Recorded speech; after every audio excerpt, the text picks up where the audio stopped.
Good evening, everybody. Welcome out to Cabinet on the 14th of February. First up on the agenda tonight, apologies for absence. We've got apologies from Councillors Strachan and Councillor Eadie. Everyone else is here. Declarations of interest. No declarations. As usual, if anything comes up during the meeting, please feel free to interrupt whoever to declare. First substantive item then tonight is the Money Matters Report 2022-2023 review of the financial performance against financial strategy, and this is the April to November time period. This is our view back on how well we have performed against our projections, and there is an executive summary there which carries right through to 1.7, so a good exec summary for you. There's 3 recommendations there which are essentially to note the report and issues and to delegate to the Cabinet member for waste and recycling the authority to agree and implement the 2-year extension to the vehicle contract, and then furthermore to delegate to the Cabinet member the finance and commissioning to continue those negotiations with the preferred bidder for the contract. That is going to be my executive summary of the paper. Anthony, is there anything that you wanted to add particularly or draw our attention to? I'm confident that my colleagues will have read it. Yes, I have. So, as the leader said, we're still continuing to have a number of budget pressures appearing during the year, but we've been able to manage those within the overall budget framework, principally because of vacancy savings. So there's no further draw on general reserves over and above what we projected at the 3-month stage. We have taken quite a lot of time to work with project managers on the capital programme to reprofile the capital programme to the current plans and projections. So you'll see that there's quite a significant reprofiling of 6.6 million to later financial years to reflect current plans, principally things like the leisure centre, which are the large projects within the capital programme. Brilliant, thank you, Anthony. Open up for questions. Liz. I always ask a question on this, so I'm not going to not ask a question, but supplier performance is obviously down on the previous year. I note obviously in 3.37, 3.8 that we've got a process map that we're hoping to address that. Has that been implemented as yet, please? So there's a series of actions that have come out of the review that we've undertaken, short, medium, longer term actions. One of the shorter term ones which we've implemented from this week is that we've increased the number of pay runs from 1 a week to 2 a week. So that reduces the time it takes from the invoice being received to the payment. In addition, what we've done is to reduce the time it takes from the council approving that payment until it getting in the supplier's bank account. So both of those are one of the short-term quick wins, which mean, it will improve performance around 5% based on the previous one. So that's quite a quick win. There are a series of other things then, which are the more medium to longer term, which is around training, development, some of the process reviews, culture change around that. But the quick win is to get the multiple payment runs in a week. Thank you. Answer your question. Yeah, brilliant. Any more? Go on, Angela. A small amount compared to some of. Do you want me to put this on? Please, yeah, go for it. Small but important, because I know we're bringing forward a feasibility study for electric charging points on our own land, rather than waiting for the whole of Staffordshire County to sort themselves out on highways, which is even more complicated and etc. So I see we've got 70,000 for profiling that's coming forward, so we can use that for it. Is that the case on page 9? Yes, so the budget assumed £80,000. The latest projections, we would actually spend 10,000 of that this financial year. The remaining 70 is being carried forward to spend in the next financial year or later financial year. So given we've only got 2 months up, it doesn't seem like an unreasonable projection at this stage. That's great to hear, because I know there's been some good progress of late. Brilliant, thank you. Councillor Cox. Thank you, Leader. Yeah, thanks for the report.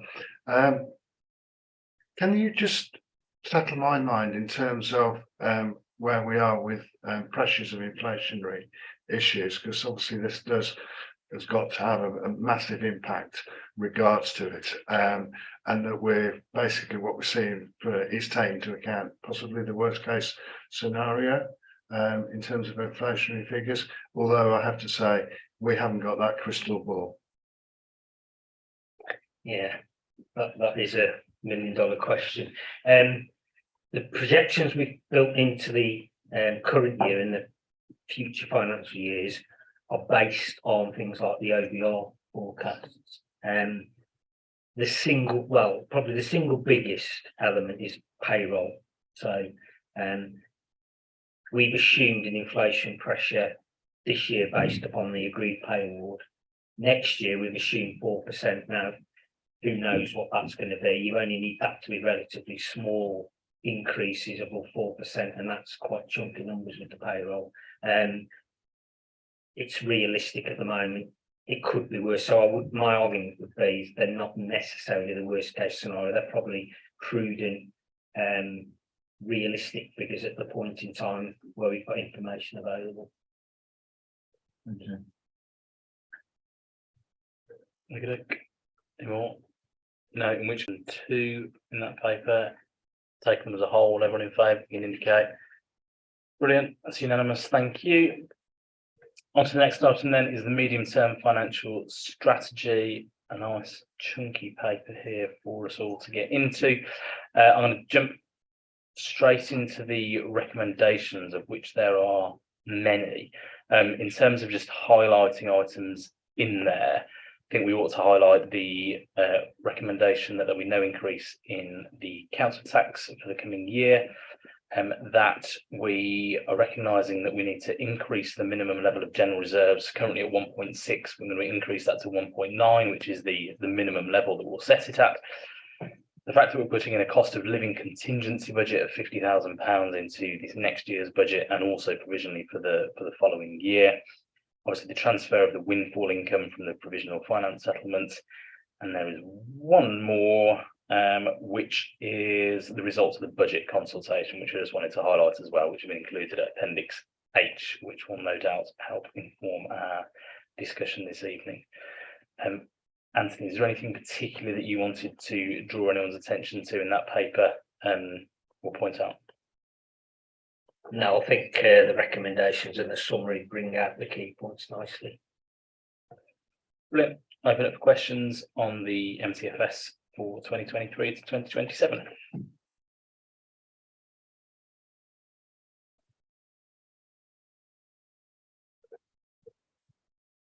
Angela. Yeah, sorry.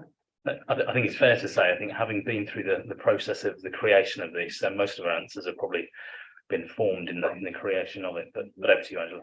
No, it's page 29, the council tax support fund.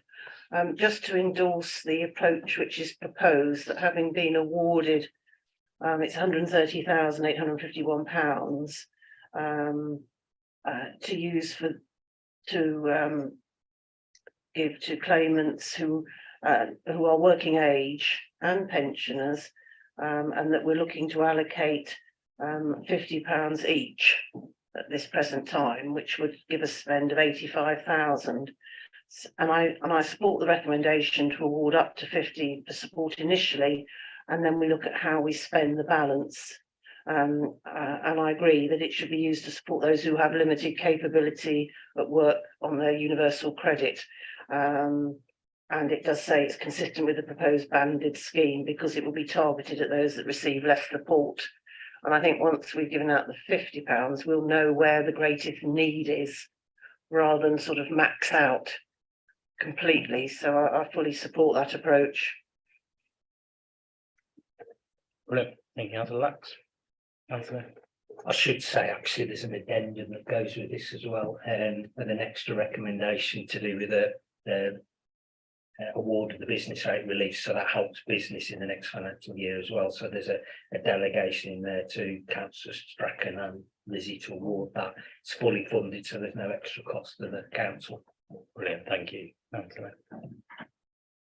There's no further questions then. Let's move to the recommendations at 2. I'm not going to read them all out because we'll be here till tomorrow morning, but we'll move them as a whole. Everyone in favour, indicate. Thank you. All unanimous. Thank you, Councillor. All The work that's gone into that, and Councillor Strachan in his absence as well, I know has worked hard to bring that forward. Thank you. On to our next paper, which is the proposed new local council tax support scheme and the consultation outcome. Again, it's Councillor Strachan's paper that I'll be taking in his stead, ably assisted by Lizzie Barson. We've discussed this in other places before. This is really about ensuring that the help that we put in place really focuses on those who most need it. I think we're not in a position where everyone will be better off, but I think we are targeting this on people who would be worse off, to really make sure that we're using this money as in the most targeted way that we possibly can. And I know that Lizzie and her team, along with Rob Strachan, have worked very hard to iron out all of the various permutations that arise through this. I appreciate it's not an easy task, and have come up with a scheme which I think we're saying is going to be most helpful to the most amount of people, and which has been brought forward tonight for discussion. The recommendations which are in front of you again are at section 2, which is to recommend the approval of this scheme to full council. And as you can see at 2.2, 2.3 and 2.4, the sort of the outcome of, or the proposed or the anticipated outcome of all of that, and also review within 12 months to consider them, to make sure that we've got it right. Lizzie, is there anything that you want to add or particular detail that you'd like us to draw our attention to this evening? Just to highlight the work of the team with regards to the EIA and the changes that we're recommending to Cabinet from the original consultation. So they're listed within the recommendations, but hopefully they will mean that the scheme will help those, as you said, most in need, and those who are most affected by different protected characteristics across the district. One of the things I did want to highlight was the actual cost of the scheme is currently being modelled or tested within the test billing. So there may be some slight changes between now and when we go to full council. So it's just worth noting that. And we'll bring the full cost of the scheme once that testing has been completed, and we know the full cost of the scheme. So that will be in the paper that we take to full council at the end of the month.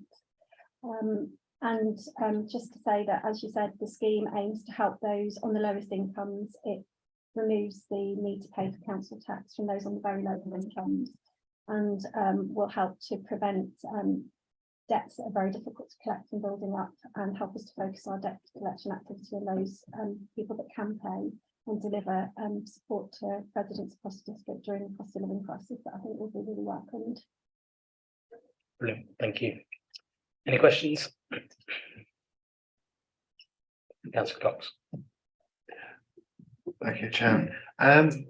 It's regards to the equality impact assessment. So obviously a detailed piece of work there.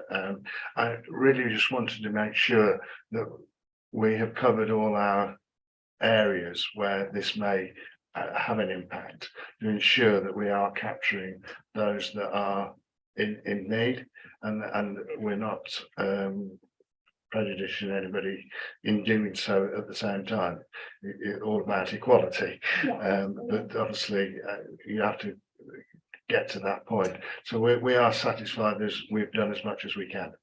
Yeah, so we've amended the original scheme to disregard certain elements of the universal credit payments.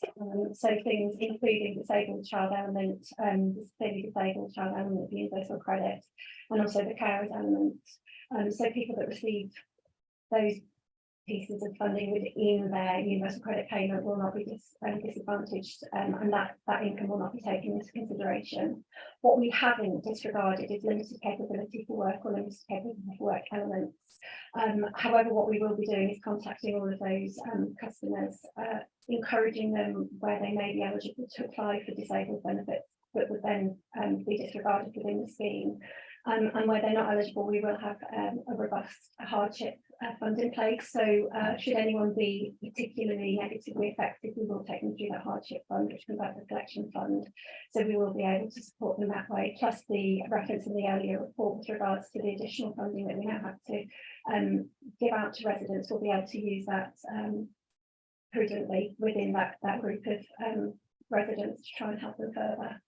So whilst it doesn't completely address any losses in discount, what it does do is it aims to make sure that we are supporting everyone as best as we can through the scheme. Thank you. Yeah, brilliant. Thanks, Councillor Cox. Any more on this particular paper? No, in which case let's go to the recommendations then at 2, and again we'll take them as a whole. I'm going to indicate. Like, yeah. Councillor Cox, you with us on this one? Yes, brilliant, fantastic. Just making sure, wouldn't want it to be recorded that you abstained or voted against. That's fine, thank you. And thank you, Lizzie, and also to your team as well for the extensive work that's gone into that. We really appreciate it. Right, time for me to have a break. Over to you, Councillor Lax, for the revised housing allocation scheme. Thank you very much. The report sets out the proposals for revisions to the allocation scheme for social rented housing, which has been in place since April 2021, and a full review has been carried out. And while delegated authority was given to the cabinet member, who was myself back then and still is, the revisions that are being made could not be described as minor, or that I would feel comfortable in making, because it's important that this is reviewed annually, because we are required to have a housing register, although we don't actually have the houses ourselves. That's with our registered providers, and we have obligations under the Homelessness Reduction Act as a local authority to ensure we prevent and relieve homelessness, which does include changes to the priority bands to make them more reflective of our customers' circumstances across the district. And also, as the local authority, we can decide what level of priorities to award within our own scheme. And this has to be important because it's based on our local knowledge and our priorities. And each local authority has different types of housing and different demographics. So the changes have been designed with changes in the banding criteria to increase the flexibility to help us reduce homelessness as much as possible. It's important to note that our registered providers across the district were consulted to the proposed changes and very supportive and made some suggestions of their own. We had a meeting with Bromford, who are our largest social landlord that allocates most homes through the scheme, and all the changes have been agreed with them, and the changes have also been made in line with customer feedback and what we've learned over the year in the operation of the scheme. Also, very importantly, because this is an area that can be open to legal challenge, a specialist housing barrister has reviewed the proposed amendments to the scheme in November 2022 and suggested some further changes which have been reflected in the proposed revised scheme to ensure that the changes we are making are lawful and comply with current legislation. So the whole purpose of this is part of being a good council to ensure the scheme is transparent and accountable and responsible, and removing any ambiguities wherever we can, plus focusing on the needs of the customers. So on that basis, I'd recommend it to you. Brilliant. Thanks, Councillor Lax. I think from my perspective, really well from the fact that this is sort of focusing on those with local connections, whilst also picking up people who have left the armed forces, or people who are leaving care, or people who are fleeing domestic abuse, etc. I think it's a really well thought out policy that captures all the sort of permutations that might be presented to us. Any questions from colleagues? Councillor Cox. I think it's actually more a statement, and not to repeat, but I think it does, what you've just said there, and I'm pleased to see it in the report.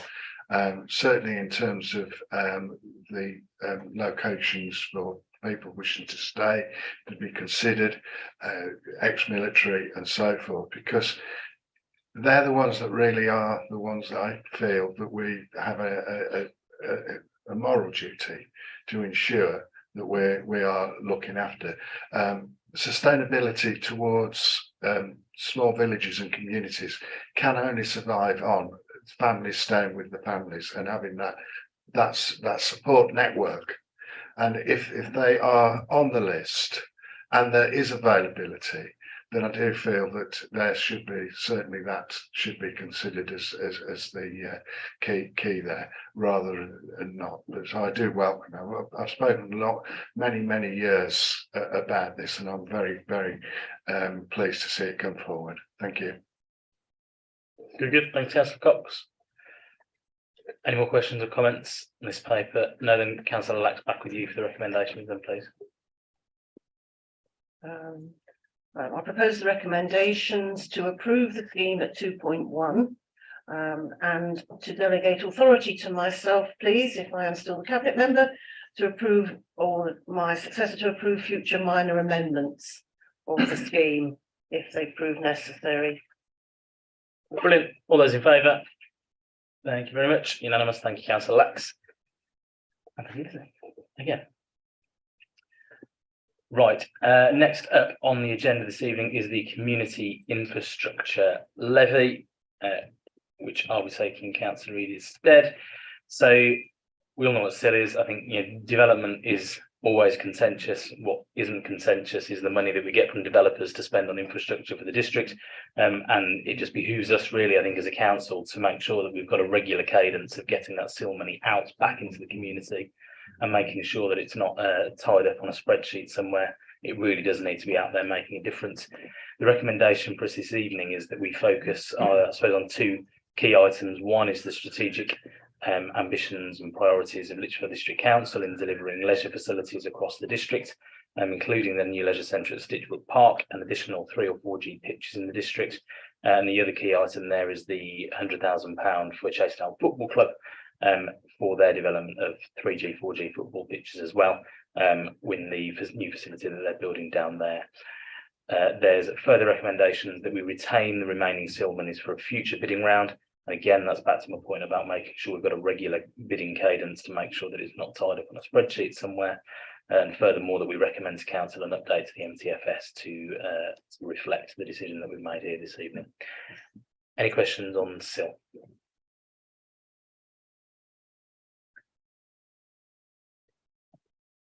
Excellent recommendations. Andy. Sorry, I did have one very small question on table 1 in 3.6. I was obviously pleased to see that LDT sport activities scored the highest being my portfolio. I think that's excellent for the district and for our residents. Just out of interest, in terms of the second place, we've got both Chasetown FC and the Staffs County Council scheme, both scoring in second place. Can I just understand the logic for choosing the one of those over the other one? You can ask the question and I'll let Kerry answer it. Thanks, Chair. So the rationale for choosing Chasetown over Staffs County Council is that once we'd taken out of the pot the money requested for the first place, there is enough money left in the pot to meet what Chasetown are asking for. There wasn't enough left in the pot to meet what the county was asking for. Therefore, in the spirit of wanting to make sure that these projects are deliverable, our recommendation is that we award the money to Chasetown. Thanks, Kerry. Makes a lot of sense to me. Thank you. Yeah, brilliant, very logical. Councillor Lax. Yes, sorry, I did have a question, and it pertains to the proposed gym at Stitchbrook. Bearing in mind that we as a council can't influence what businesses want to bring to our district, we can't control what types of shops or activities people set up. I understand the gym that's proposed at Stitchbrook isn't just another gym. And I'd be grateful if you could clarify I that think- for me. I think that may be a better question in the paper at number 9 rather than in the SIL paper. Yes, because forgive that me. This is about funding of that leisure centre. We will definitely get into the No, detail of the my leisure centre. apologies, No, you're because absolutely when you fine. said no questions, I didn't have any, did I? And I jumped the gun. That's fine. Right, so still, in terms of funding the leisure centre, and we'll get into the detail of that in a couple of papers' time. We're happy with the recommendations at 2 and this paper. Yes. All happy? Brilliant. Thank you very much. Next up, future of the communications function. This is the first paper this evening that is in my name. Would you believe it?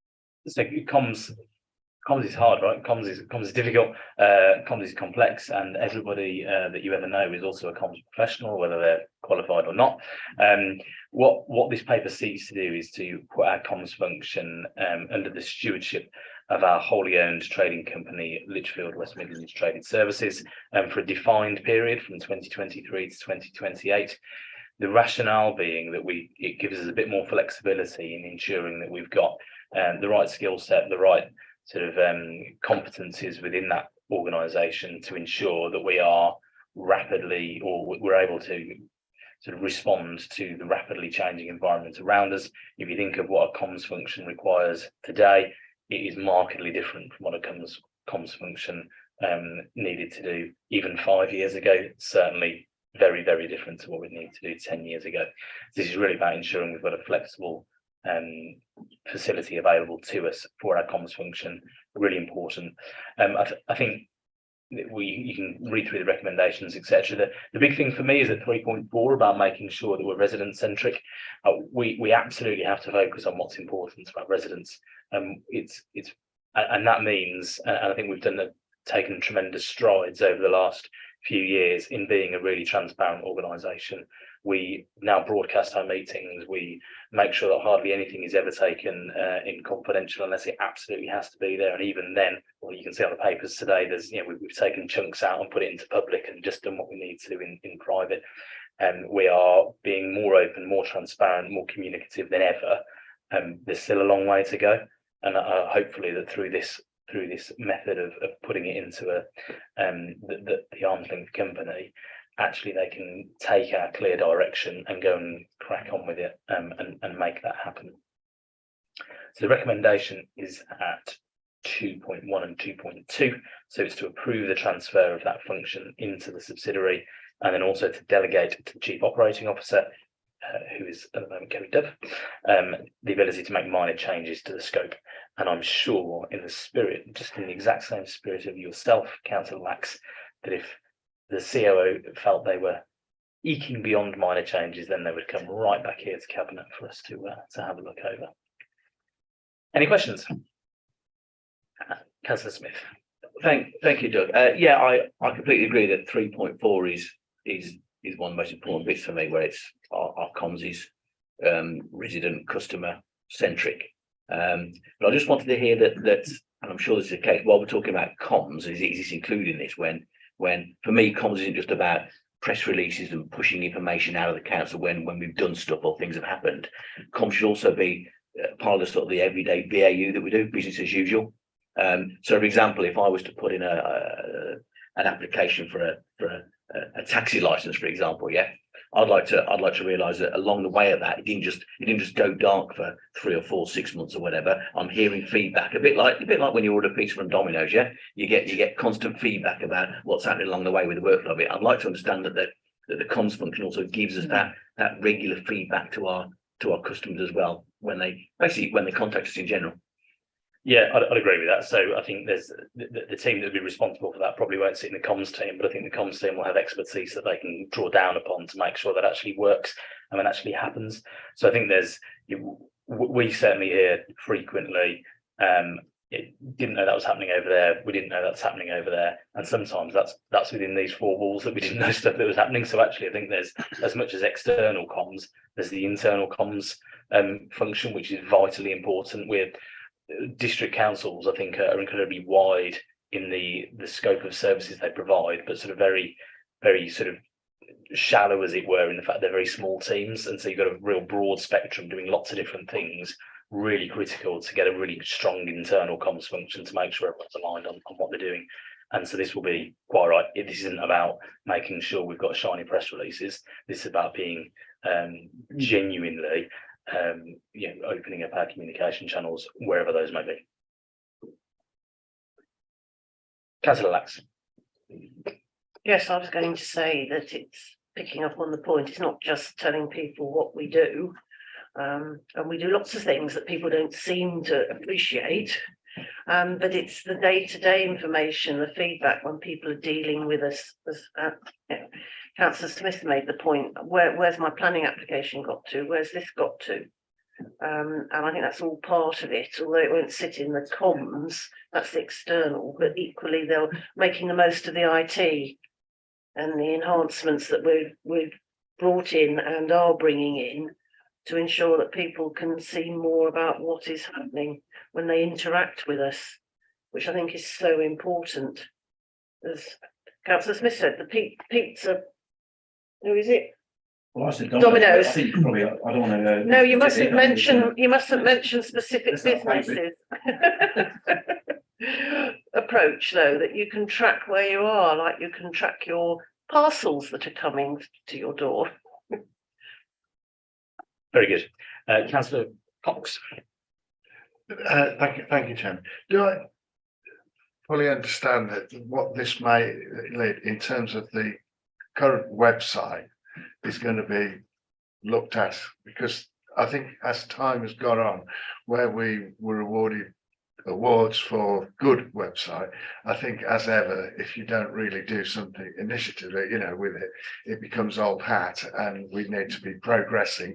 A lot of issues that you get are your website's this, that, and the other, and it doesn't usually mean complimentary, by the way. So it is leading to a overall of the website. I'm glad to hear. Thank you. Good. Councillor Little, and then I'm going to go over to Kerry because I know Kerry's itching to tell us more about this. Something really trivial, but why just 5 years? Well, I've got a reason for that. Kerry might tell you a different one. But personally, I think, and I say this lots, people, and including ourselves, we want to get everything right first time.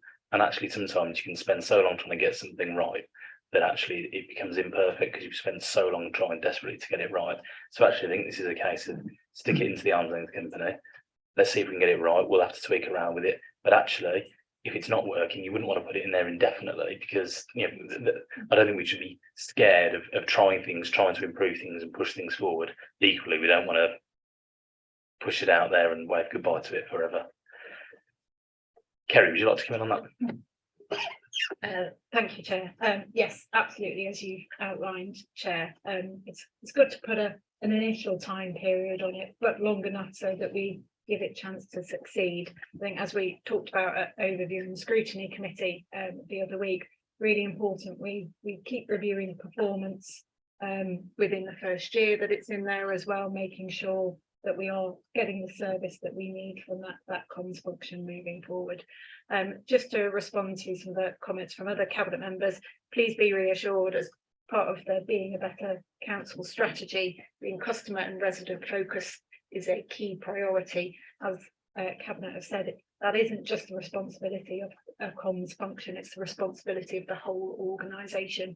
There is a huge amount of work underway to look at our customer services, look at how we can transform the service that we give to our customers and our residents and improve that customer journey for them.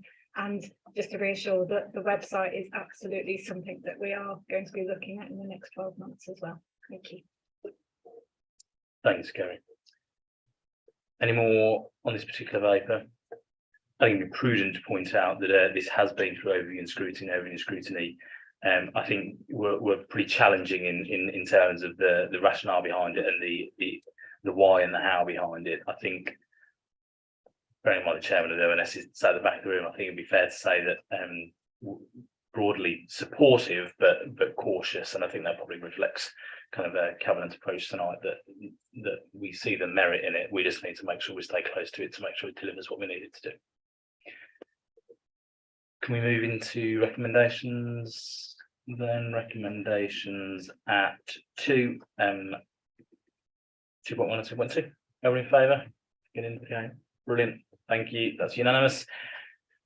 Next up, item number 9, a new leisure facility for Stitchbrook Park. Councillor Smith, over to you. Thank you, Leader. Yeah, it's not often at the moment that we come up with good news stories, is it? So I think I've got one for us tonight. We probably everybody around the table and probably the district as well knows the history of our Friary Grange leisure facility. But to cut a long story short, without going over all the history, some of which is in the paper, it's been deemed that the Friary Grange leisure facility is coming to the end of its life, maintainable life. So therefore, this cabinet and this council committed to build a new leisure facility within Lichfield City. And the great news is we now have a fully funded proposal from reserves that's backed up by a plan with an organisation that can build this for us with the amount of money that we have in the pot, which is great news.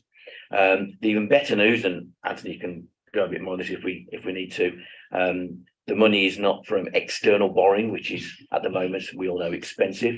The money comes from our reserves and our internal borrowing, and as per the previous paper, some SIL money and some 106 money, and some grant funding from sports organisations as well, such as the Football Foundation. I'm effectively looking for Cabinet to approve us to now go ahead and commence with the build of the new centre and allocate the funding. Just a couple of little pointers. Under section 3.4, this describes where, as part of a previous process, we assessed potential locations for the new centre within Lichfield City, and that gives the criteria. Section 3.5 describes why the Stitchbrook Park venue works particularly well on a number of levels. Stitchbrook is in a similar location to the current Friary Grange Leisure Centre in the north of our city. It currently holds football facilities. Part of the new proposal for the leisure centre will be a modern, all sing and dancing, all weather, all season football pitch. So the football facility will not be lost on there. As I mentioned earlier, we've engaged with a company called Recreation. They've worked with a number of local authorities to build an affordable leisure facility. They have a blueprint for this. We sent a task force down to Rainham in Kent to have a look at one that's Essex, Essex, to have a look at one that's under build. And that it's got a couple of different things. The main one is the pool is not dug into the ground. It's above ground. There's a number of advantages in that. Mainly, it lasts longer, maintenance easier. It's easier to lag it. It's more efficient. So there's a number of advantages of having that out of ground pool. 3.15 discusses the initial facility mix at the centre.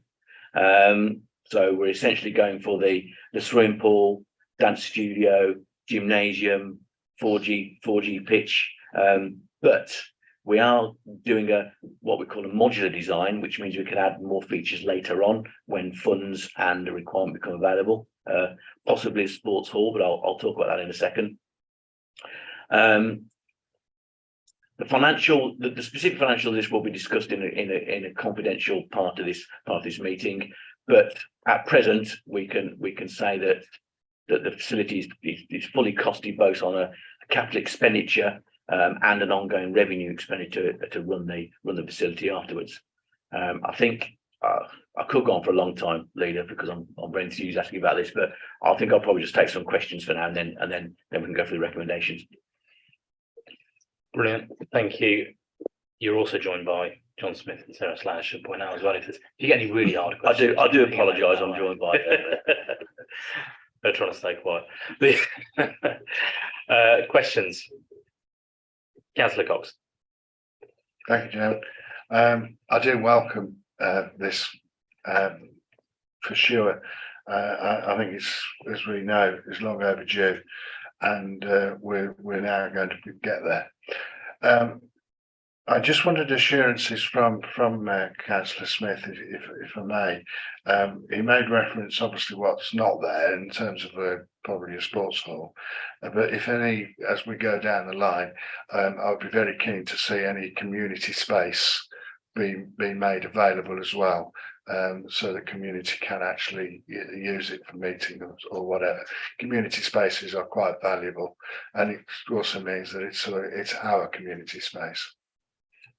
Yeah, completely agree. I think it's a great point. We can certainly make sure that space is made available for that. And just on the sports hall, since you mention it, I'll also add that the Friary Grange facility is being handed back to the Friary School, and they will still be operating the sports hall there. That will not be shutting, and that will be open to the public. In addition, in Lichfield City, the King Edward School also has a sports hall, which they also open and offer to the public. They also have some squash courts there as well, which the public makes use of. So that provision is most definitely there. Councillor Little. Thank you, Leader. I also welcome this paper. I think we've all around this table have been on this journey, Friary Grange.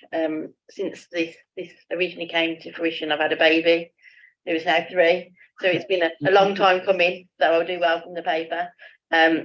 Could Councillor Smith advise us on likely timelines of when we're likely to see development starting on the new centre, and when we're anticipating the new centre to be obviously built and operational?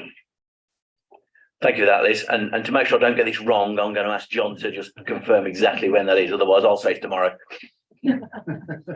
Sorry, so the provisional timeline at the moment is for a turnkey solution by December 2024.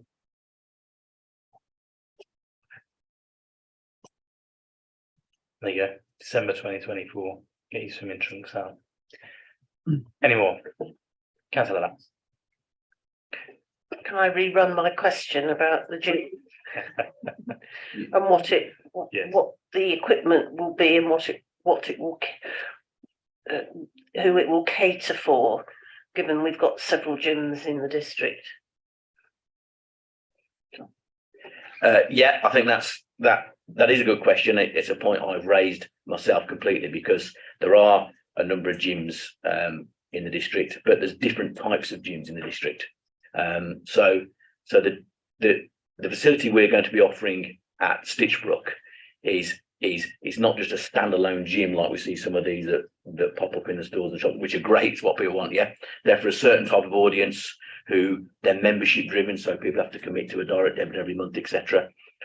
We're offering an entire sort of family person package for the gym, so it'll be you join up and you can use the gym, the swimming pool at the same time. Equally as importantly, from an affordability perspective, you can just pay as you pay and go and use that gym when you want to as well. The gym's going to have a little bit of extra equipment than a normal gym. So I know the Friary used to take on GP referrals, so it will have that correct equipment that you need for the GP referrals for people, plus all the other facilities that we'd expect to see there as well. Sorry, John, did you want to add anything to that, or have I covered it? No, Okay, cool. I've got a question. What's ONS's involvement been in this to make sure we reach a good decision? Yeah, this went to ONS last week, and the committee debated this exact paper. Yeah, and we took some feedback which we will take on board and feed into that. Yeah, cool. I think it's been to the task group as well, as you know. Been to the task group. Correct. It's also been to the new leisure centre task group before the ONS meeting, in fact the day before. Yes. Brilliant. Thanks, Councillor Smith. Councillor Strachan, you did have a question ages ago, didn't you? My apologies. It wasn't necessarily ages ago, and I'm sorry for having been late. I was afraid I was detained on a pressing personal issue. Can I thank Councillor Smith in this paper tonight for particularly including the explanation of what and where, and for this evening the explanation of when, which has been particularly heartening to hear. And can I also place on record my thanks to Overview and Scrutiny and to the task group for their research efforts and the discussions they've done to date and the support that they've given to various cabinet members, and also to the frankly incredible work by John Smith and Sarah Slay and the leisure team, which I haven't been as involved in as I wanted to be recently, but that has been very, very good from what I've seen. From what I can see on the proposal and from Councillor Smith's opening, this mix now appears to meet the most urgent needs that we needed it to address. Members will be aware that I now have some skin in the game on the cardiac rehabilitation element of the gym, and I'm delighted to see that that's being continued. But the modular nature of the construction is also very promising, and I'd like Councillor Smith to give us his thoughts when he could about forthcoming sport hall availability, given what he's already said about sports hall provision elsewhere in the district and whether we need it or not, because it may be that is something that may come up in the mid to distant future, but at the moment I think this actually meets what we need. This need as well, arising at a point at which external borrowing cost was at its highest rate in recent memory, was particularly frustrating, speaking from the finance portfolio. But I was very sorry to lose out on levelling up funding. I am genuinely grateful to Anthony and the team for identifying a viable and sustainable funding route as rapidly as they did, and in putting a broadly costed proposal before us at such short notice. And so I will thank them for that. It's taken some time. It's cost us all several grey hairs, and it's been through a few portfolio holders. But what I think we now have is a proposal that meets the needs that we have, is affordable, and will be a really valuable replacement to the ageing facility that we have at Priory Grange. We've got a timetable. Subject to what you say about forthcoming modules to this construction, I think we now need to just get on and build it. We said that we would. Let's do it. Thank you, Rob. Yeah, I'll just pick up your really good point about the sports hall and the module side of it. Yeah, I mean, you know, we need to be realistic here. This is a big chunk of money for a district council to find. I have to be quite clear about that. So we've absolutely prioritised on the biggest need, which quite frankly is the swimming part of it, because nowhere else in the city can you get that public swimming provision. But yes, we will absolutely be monitoring things like sports hall usage and squash court usage. And in the future, when more funding becomes available because of the modular design, we can add those on as needed. Exactly. Thank you. I should just add to Councillor Strachan's point, and thanks for the officers for the work they've done on this. We've had interest sort of nationally from other councils about how we're achieving this. We've been asked for articles into the MJ, the sort of industry magazine. We've had interim directors of other councils text me personally and also be in touch through the official channels of saying, you know, look, how are we achieving this? How are we doing it so quickly? How are we getting there? So I think it really is a testament to the work of John and his team, getting us this far, this quickly, particularly after the sort of the disappointment of the Luff bid, to get us bouncing back into a point where we're ready to go and swim by December. John tells us that's been minuted, John, by the way. December 2024. Councillor Lax. Yes, thank you. I just wanted to endorse everything that's been said. And Councillor Strachan made the point, it's our most pressing needs, and we can see what in the future we may be able to provide, or it's right to provide, given the other facilities that Councillor Smith has highlighted in the district.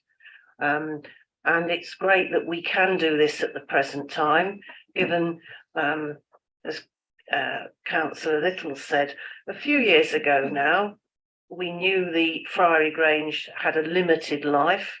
We committed to keeping it going, pending building a new leisure centre. We've had 2 years of COVID. The world has tipped on its axis. Then it tipped again with the Ukrainian invasion, etc., etc. But we are still pressing ahead, and we've made the funds available. Thank you for all the people who have done the work on that. And we can go ahead with a build for what is needed. And I think that's great news. And actually, I'm very pleased to see the new approach with a swimming pool, for want of a better word, above the ground, because how many times you say there's a leak and it all has to be emptied? I have visions that you can see a leak. But I think, you know, construction, people have commented, oh, how can you do this? This won't work. Dig a hole. But construction materials, building, it all moves at a pace. And I think it's great that we're in a position to take advantage of this new, new type of build, but it's being tested. And I think it's just great that we can do this. And thank you to everyone. Brilliant. Over to you then, Councillor Smith, for the recommendations. Yeah, I'd just like to take the recommendations as a whole that are under section 2. Thank you, Leader. Brilliant. All those in favour indicate. Fantastic. Thank you. That's unanimous, and that closes off 3.5 years of blood, sweat, and tears, and sighs of relief at the back there from John and Sarah. Thank you. Now we just need to crack on and get building right. Okay, next item then, still with you, Councillor Smith, is for the insourcing of leisure provision. Yep, thank you. So on a similar theme, and this paper will also lead into our new leisure facilities as well, so it will apply to that in the future. So just to put a little bit of explanation behind this, our current 2 leisure centres, the Friary Grange and Burntwood Leisure Centre, are currently operated by a company called Freedom Leisure. This council used to run the 2 leisure centres in-house completely, directly out of the council. However, it was deemed 5 years ago that a better plan would be to use an organisation like Freedom Leisure, mainly due to sort of the economies of scale, because Freedom Leisure were running lots and lots of facilities like that at this point in time. So they have common HR functions, common finance functions, etc., with a lot of expertise. So therefore, a deal was done, and the running was handed over. Unfortunately, since then, a number of things have happened, and I may also add that contract and that outsourcing to Freedom Leisure for the first three or 4 years was running extremely well. Both Freedom and the council benefiting, and the residents. Unfortunately, since then, COVID has hit us. Plus what we're seeing now as well with inflation, energy bill costs, etc. Freedom, obviously, a business like Freedom's bearing in mind they were running leisure facilities across the entire country. They are one of the key businesses to have suffered probably most of all under the COVID situation. There's a lot of background in the report about this, but essentially, over the period of the last 2 or 3 years, Freedom come to us asking for further financial assistance in addition to the contract, which of course we were willing to do to begin with because of special circumstances of COVID. However, it's like everything that has come to a point where it's not sustainable, and we cannot go on any further with that. So Freedom approached us to see if there's a way that the contract could be terminated. I can't go into the financial details in this open session now. We will be talking about that afterwards in the confidential session. But needless to say, a deal has been done that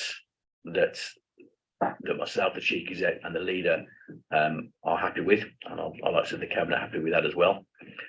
What this means is it's under mutual agreement that this contract with Freedom will be terminated early, with the correct buyout clauses from Freedom to us, and we will then be taking the running of currently the Burntwood Leisure Centre and the Friary Grange Leisure Centre back in-house, not directly in-house. We'll be running it from what we call our local authority trading organisation, which is a wholly owned company by this council, and it will be operated from that position.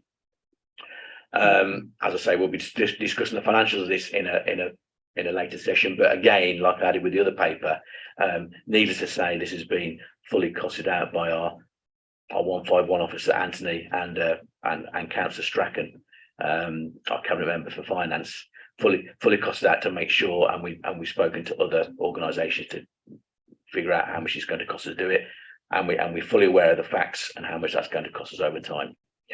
I think that's all I need to say, Leader, at the moment. I see this is actually I see this as a good news thing because we take this back under our control. It also means that any situation where our customers have raised potential issues at the two sites, it means that we have now more control to rectify those issues. So before we had to go by, I know Sarah had to go to Freedom and knock on the door. Now we'll be able to directly solve those problems. So I see this as a good news story, and we can move forward on it. But happy to take any questions. Brilliant. Thanks, Councillor Smith. And maybe just to remind his colleagues that we've got the paper in front of us, which is in public session. We've also got a confidential paper at 13 private pack. If any of your questions relate to content in the confidential paper, which contains the sort of the commercials of it, let's wait until we get into private session for questions on those specific commercials. But let's have as much debate as we can in public. Councillor Lax, over to you. No money questions. Just to say that I think it's one of the real positives is the point that Councillor Smith has just made, that we can be far more responsive because we're not going through layers of an organisation. If issues arise, or if there's a demand for something, a new activity or whatever, or adjusting timetables, I think we can be far more responsive to the users, which I think is a real plus of, taking it back in-house. And a more, one would hope and engage people, the people who are running it, the actual employees far more engaged because, they haven't got to deal with another layer of management. So I think that's a real positive, and I think it would make a really good working environment and an environment for our customers. Good. Councillor Little. Thank you. I was just going to add that obviously it is mutual with Freedom Leisure, and I think I don't know whether people have read in the news about other providers such as Freedom Leisure across the country that are having similar issues.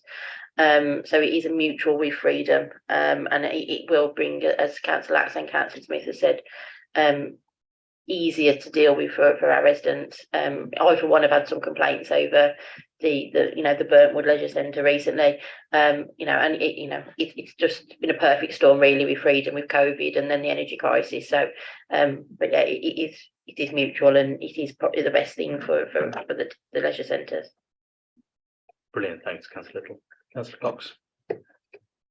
Thank you. I welcome what we've got before us. It's quite clear that what went before was possibly the right thing for the council for its day. Circumstances have changed and they're being driven quite at a pace that means that could be said that without that leisure facility, and to ensure our what we say as a council that we will provide leisure, this will maintain that doing so, and I welcome that because I think residents do want us to do leisure. It might not necessarily be the top priority, but certainly it's up there. And I think this is the right move at the right time. And it's not dwelling on the past, that's gone. It is about the future, looking forward. And this is going to give, to me, a good news story. Thank you.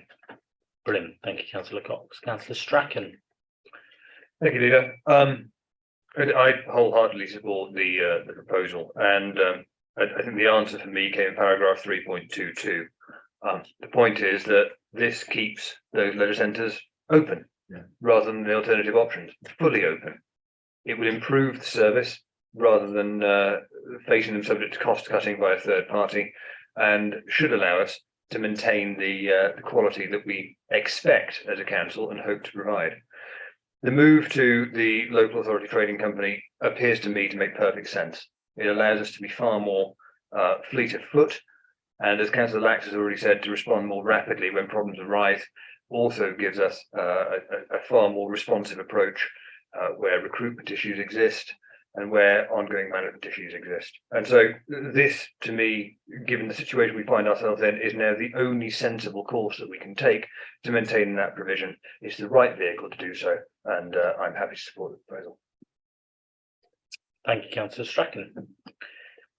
Councillor Smith, I was going to ask a question about ONS's views on this, and I've noticed in the consultation box it does say that ONS views will be reported directly at the cabinet meeting. Do your officers have a report back from ONS about what those views were from ONS? Or do we have a summary of them? Well, I wasn't at ONS, so I can't answer that. Okay, right, that's fine. Let's I'm trying to think who was there at that meeting. Was anyone here at that meeting? Would you like to summarise? Yeah, I can't remember exactly on this particular one that there were any major points raised. I think there was more on the leisure centre side of it, mainly around assumption and business plan, etc. If I could just add to that, Doug, Yeah. I had a briefing off the chief executive after that meeting. And yeah, as Anthony says, most of the scrutiny was done over the new leisure centre proposal. And my understanding is the committee was largely in favour of this proposal, yeah. Brilliant. I do know that the chairman of ONS is sat at the back of the room, so I'm just going to take this opportunity just to open up and ask Councillor Wilcox if there's anything that he disagrees with that's been said there, just to make sure that we're on the straight and narrow. Thank you, Leader. I think the minutes of the meeting of ONS have only just come out today, so I don't have had a chance to look at them. But I would have thought that somewhere in the reports that you had tonight would have been made some reference to the ONS, at least looking at the proposals. I think we just had a couple of issues, perhaps around, what was going to change in bringing it in-house. How were we going to see any difference in the offer at the leisure centre coming back in-house? And I think it was mainly on the leisure centre, with just some stuff around the information from the Max Associates that we were just challenging some of the information that came through there, but that was on the new leisure centre, not on this particular. I was unaware that it says in the consultation box that you were going to get a report from us tonight. Right, thank you, Councillor Wilcox. I'm just reading a brief summary here of the notes from ONS, and certainly the first point has offers help freedom leisure. Yes, we've offered to help them in terms of subsidy, and that point has been covered. There was a question about activities not reaching pre-COVID levels. Does that not reach concern? And I think that's been dealt with as well. That's on us then to drive those numbers up. There was talk of antisocial behaviour at Birmingham Leisure Centre and the safety of users, which I think was a general comment by the look of it, rather than feedback. There's a question about Toupee over into Lichfield West Midlands Training Service, making sure that staff who are coming over were protected, which I think we've guaranteed that their terms and conditions will be protected. And then just a question about the correct remuneration packages being offered. And again, answer yes, that the employees will have their remuneration packages be protected from the previous employer as they come over. So I think the points were raised, the points have been addressed. I don't think there are outstanding issues that were raised from ONS on there. I just think, Leader, perhaps there ought to be some reference in the cabinet papers that ONS did ask some questions that have been subsequently answered by cabinet. Yeah, absolutely. Yeah, let's note that. Just to show that we'll be open and transparent. Agreed. Thank you, Councillor Wilcox. Thank you. Councillor Smith, if there's no further questions, shall we move to recommendations on your paper? Yeah, I'd just like to move as a whole the recommendations under section 2. Brilliant. All those in favour?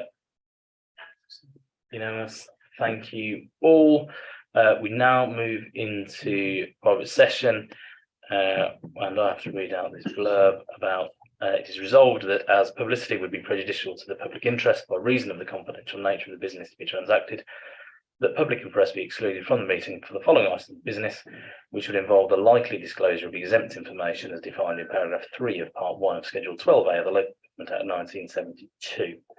And I hope that by the time I've read that out, we've switched YouTube on.